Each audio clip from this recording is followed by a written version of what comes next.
I'm Olivia Baroffio. One of the first things I learned when I first got into fishing was that weeds really tangle up your lures. You just heard me say weeds. I want you to know that when I talk about weeds, I'm actually talking about aquatic vegetation.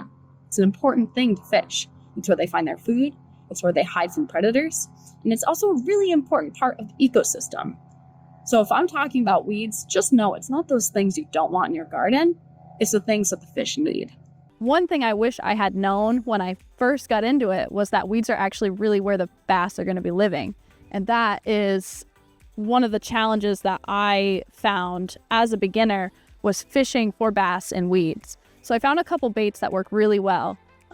First, I have this swim jig. Swim jigs are one of my favorite baits to use, especially in southern Champlain.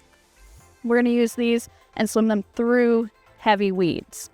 All right, another bait that I often find myself using when there's vegetation around is a Texas rig plastic. Your weights will vary depending on how thick the vegetation is, and your baits can definitely vary a lot. But what I like to throw is either creature-style baits or these craws.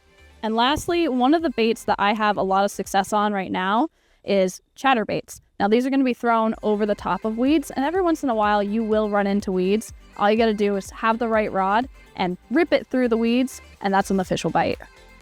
Today we were fishing on a small pond where we caught both bass and pickerel.